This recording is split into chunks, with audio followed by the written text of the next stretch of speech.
सभी विद्यार्थियों का एसवी चिल्ड्रन एकेडमी रावला मंडी इस ऑनलाइन प्लेटफॉर्म पे आपका स्वागत है। कक्षा 12 और हम पढ़ रहे हैं राजनीति विज्ञान भूगोल का। हमने वीडियो पढ़ चुके हैं। हम राजनीति विज्ञान से संबंधित और हमारा जो खंड ब है, खंड ब हमारे भारत का संविधान और संविधान की विशेषता पहला अध्याय पढ़ चुके हैं। दूसरे अध्याय में आज हम पहुंचे हैं। दूसरा अध्याय जो बहुत इंपॉर्टेंट है और इसका नाम है मौलिक अधिकार। नागरिकों के मौलिक अधिकार, जो अधिकार होते हैं, जो सरकार के द्वारा, देश राष्ट्र के द्वारा एक नागरिक को जो अधिकार दिए जा रहे हैं, उन मौलिक अधिकार, नीति निर्देशक तत्व, नीति निर्देशक तत्व और तीसरा मूल कर्तव्य, तीनों बातों का हम अध्ययन करेंगे। मौलिक अधिकार किसी देश, जिस राज्य में हम रह रहे हैं, राज्य शब्द का मतलब क्या होता है? राज्य। जरूरी नहीं होता कि हमारा राज्य राजस्थान, संविधान में राज्य किसको कहा गया है? देश को कहा गया। हमारे देश को राज्य, हमारे देश को कहा गया राष्ट्र, राज्य कुछ भी कह सकते। जब भी मैं राज्य का नाम लूंगा तो हम किसकी बात करेंगे? देश की। हमारे देश के द्वारा हमें कुछ अधिकार दिए गए हैं, स्वतंत्रता का, धार्मिक का, समानता का, बहुत सारे हमें अधिकार दिए गए हैं। वो हमारे देश में हमारे लिए अधिकार है और मूल अधिकार है, या मौलिक कह सकते हैं, मूल अधिकार है, वो सरकार हमें देती है। नीति निर्देशक तत्व क्या होता है? नीति निर्देशक तत्व होता है एक राज्य के द्वारा, राज्य यानी प्रांत। देखो, प्रांत का मतलब होता है राज्य। जैसे हमारा राजस्थान राज्य है, नीति बनाकर हमारे राज्य के नागरिकों को वो अधिकार प्रदान करता है। किसी भी प्रकार का अधिकार होगा वो हमें प्रदान करेगा, हम पढ़ेंगे। और मूल कर्तव्य, मूल कर्तव्य का मतलब है हमारे राष्ट्र के प्रति क्या कर्तव्य। ये तो मौलिक अधिकार और नीति निर्देशक तत्व है। हमारे राष्ट्र के नागरिकों के प्रति क्या कर्तव्य है? मूल कर्तव्य क्या है? नागरिकों के राष्ट्र के प्रति क्या कर्तव्य है? मूल कर्तव्य में क्या आते हैं? जैसे हमारे आदर्शों का पालन करना चाहिए, राष्ट्रीय ध्वज का पालन करो, सार्वजनिक स्थान को नुकसान नहीं पहुंचाते, जब जरूरत पड़े तो देश की रक्षा करनी पड़े, वो कौन से है? मूल कर्तव्य है। ठीक है, तो इस हिसाब से हम क्या करेंगे, इसको बढ़िया तरीके से आराम से पूरे चैप्टर को पढ़ते जाएंगे ताकि हर चीज हमारे समझ में आ जाए। ठीक है, अब मौलिक अधिकार, तो मौलिक अधिकारों की जरूरत क्यों पड़ी? एक व्यक्ति है, न्यायाधीश सप्रू है, न्यायाधीश सप्रू, ये एक बात कहते हैं। न्यायाधीश सप्रू क्या कहते हैं? संविधान में मूल अधिकारों को रखने के लिए, संविधान में मूल अधिकारों को रखने के लिए, अधिकारों को रखने के लिए, संविधान में मूल अधिकारों को रखने का उद्देश्य,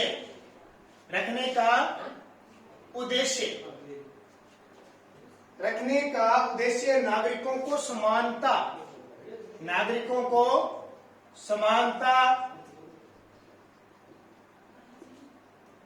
स्वतंत्रता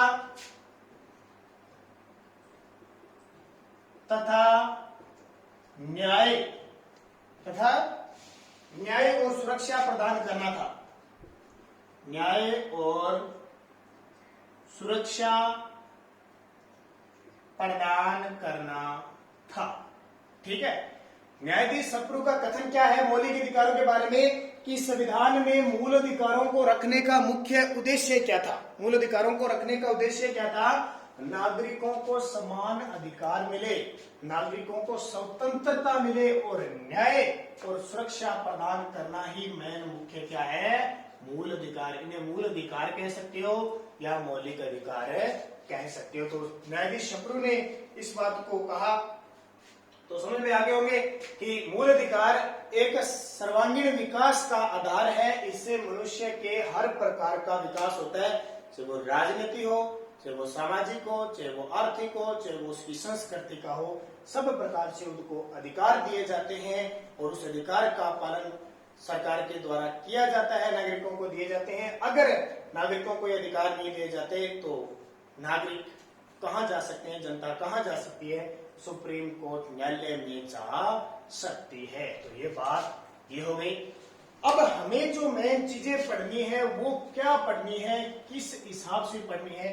देखिए सबसे पहले मूल अधिकारों की आवश्यकता व महत्व। मूल अधिकारों की आवश्यकता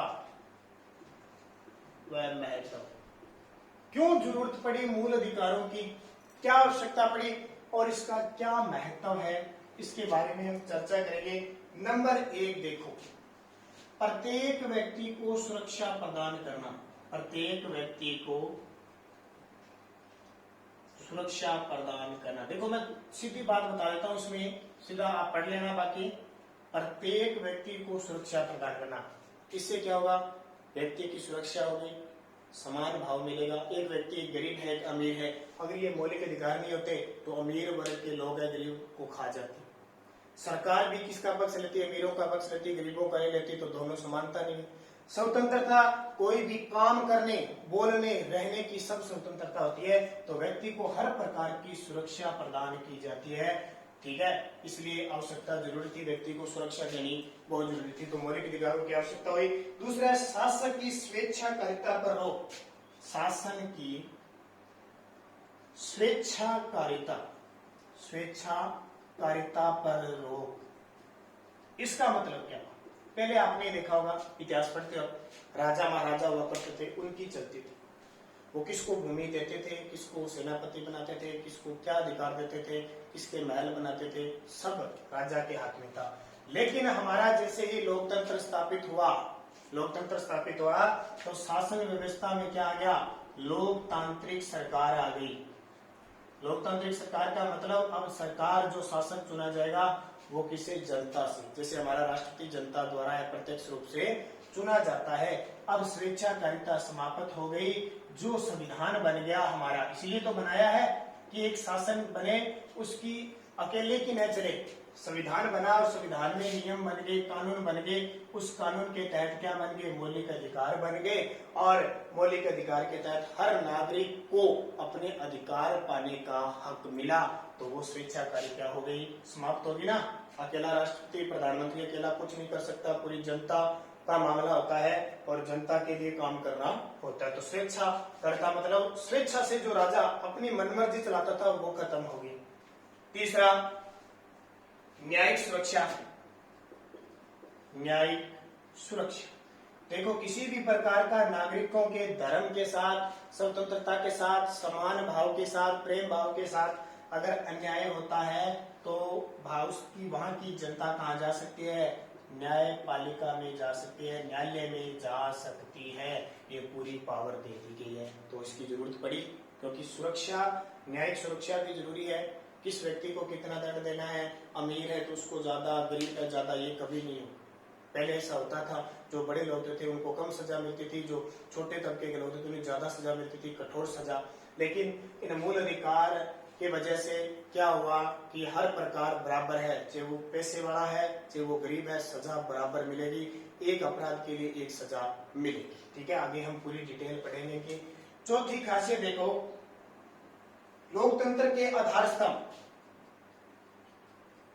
लोकतंत्र के आधार स्तंभ, ठीक है, इससे क्या हुआ, लोकतंत्र स्थापित हुआ। हमारा देश विश्व का सबसे बड़ा लोकतांत्रिक देश है और लोकतंत्र स्थापित हुआ है। अगर राजा की चलती रही, स्वेच्छाकारी चलती रही, नागरिकों को अधिकार नहीं दिए, तो फिर लोकतंत्र किसका था। लोकतंत्र वहीं पनपेगा जहां मौलिक अधिकार, नीति निर्देशक तत्व और मूल कर्तव्य होंगे, खास करके मौलिक कर्तव्य। तो अगर लोकतंत्र जिस भी देश में है तो उसके नागरिकों के मूल अधिकार होंगे, तभी लोकतंत्र टिक पाएगा। तो लोकतंत्र का आधार स्तंभ भी क्या है, मौलिक अधिकार। और 5 नंबर देखें, समानता के कारण। समानता के कारण, ठीक है, मौलिक अधिकारों से सबको लिंग, जाति, धर्म, भेदभाव नहीं किया जाता, सबको बराबर रोजगार दिया जाता है, सबको काम दिया जाता है, चाहे वो पढ़ाई लिखाई हो, शिक्षा का क्षेत्र हो, गरीबी का क्षेत्र हो, कोई सामाजिक सुरक्षा का क्षेत्र हो, सबको क्या दी जाती है, समानता दी जाती है। तो ये कुछ पॉइंट है, मूल अधिकारों की आवश्यकता क्यों पड़ी, क्या महत्व है, तो इनके बारे में जो किताब में लिखा हुआ है थोड़ी थोड़ी डिटेल सारों से पढ़ लेना। अब हम बात करते हैं भारत के संविधान में मूल अधिकार कितने हैं। भारत के संविधान में मूल अधिकार है कितने, तो देखिए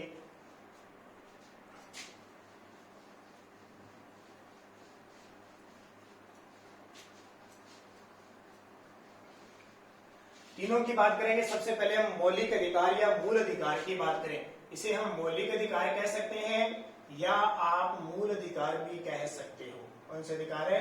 मूल अधिकार, ये भी कह सकते हो, कोई बड़ी बात नहीं है, ध्यान रखना। हमने जब हमारा संविधान बना 26 जनवरी 1950 को हमारा संविधान लागू हुआ, हमने ये मौलिक अधिकार मूल अधिकार कहां से लिए? अमेरिका से लिए, अमेरिका से ग्रहण किए। इसका मतलब क्या हुआ? अमेरिका से ग्रहण, इसका मतलब पहले अमेरिका में भी मौलिक अधिकार चल रहे हैं, उनके देखे देख हमने ये अपना लिया, इसलिए हम कहते हैं कि मौलिक अधिकार अमेरिका से लिए हैं, नीति निर्देशक तत्व हमने आयरलैंड से लिए हैं और मूल कर्तव्य हमने रूस से लिए हैं। इसका मतलब क्या हुआ? जिस देश में जो चल रहा है उससे देखा देख हमने कॉपी कर लिया। अमेरिका में मूल अधिकार मौलिक अधिकार चल रहे हैं तो हमने अमेरिका से ग्रहण कर लिए। इसका मतलब हमने कॉपी किसकी की है? अमेरिका की। अब देखो भाग 22 है, टोटल भाग कितने हमारे संविधान में? 22। तो भाग 3 क्या कहता है?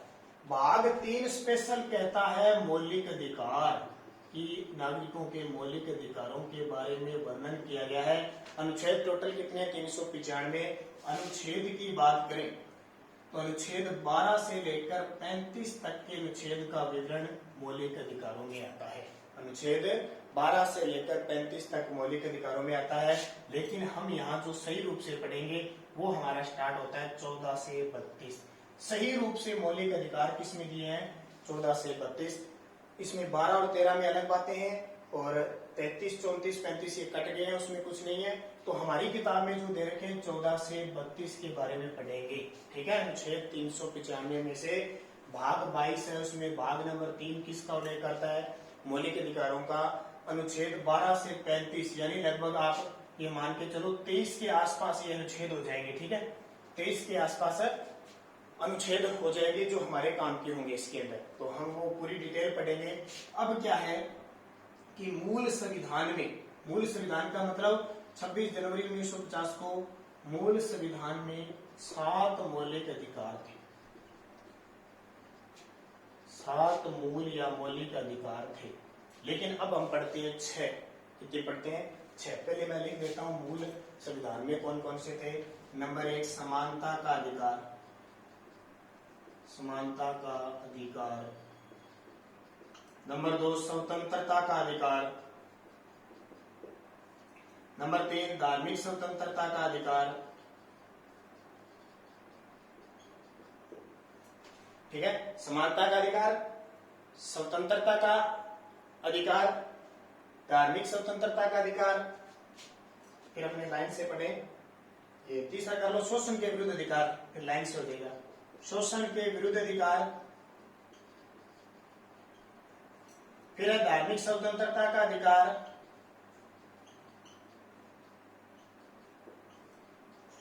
ठीक है।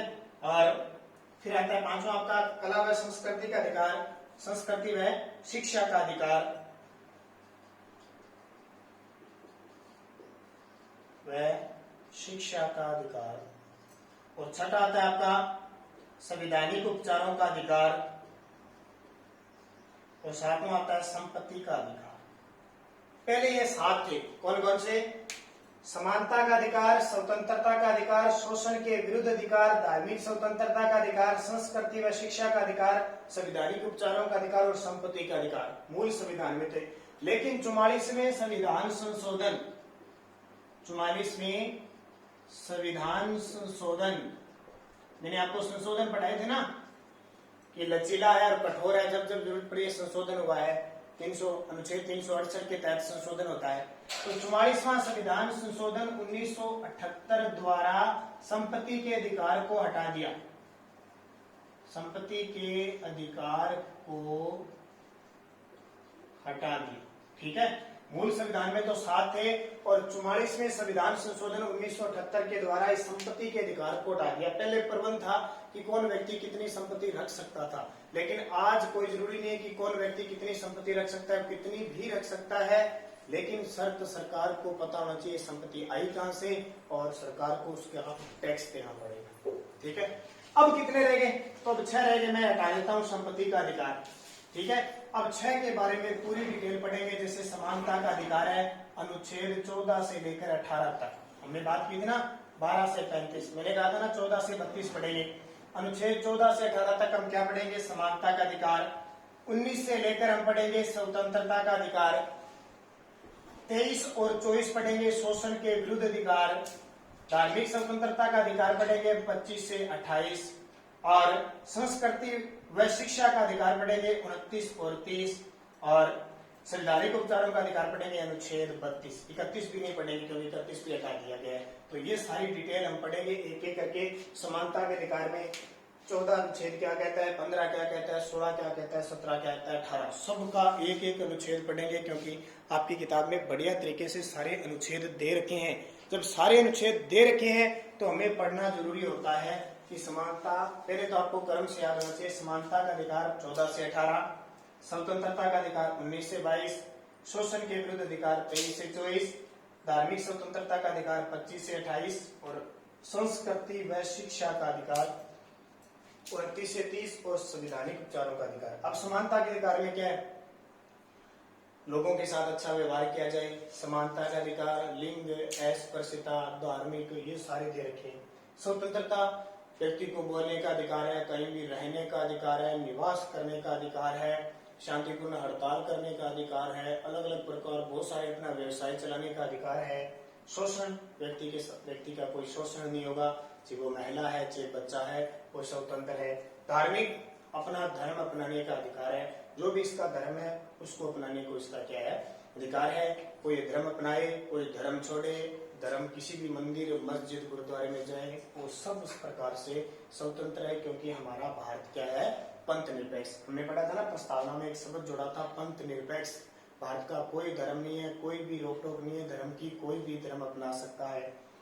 संस्कृति व शिक्षा का अधिकार, शिक्षा पाने का अधिकार है। आज सारी दुनिया पढ़ रही है ना, क्योंकि मौलिक अधिकार है, हमें शिक्षा प्राप्त करने का अधिकार है, हमारी संस्कृति बनाने का अधिकार है। कोई भी संस्कृति है, कोई खान पान है, कोई रीति रिवाज है, या कोई उत्सव बनाते हैं, अलग अलग बनाते हैं ना अलग अलग समाज में, तो वो अधिकार है। संवैधानिक उपचारों का अधिकार, संविधान के जो अधिकार है वो हमें प्राप्त होते हैं, ये सब इसके अंडर में काम करते हैं। वो सारी प्रक्रिया हम पढ़ेंगे। और आपको बता दिया संपत्ति का अधिकार 44वें संविधान संशोधन 1978 के द्वारा हटा दिया गया। अब एक एक डिटेल से इनकी कहानी पढ़ेंगे ताकि आपको समझ में आ जाए।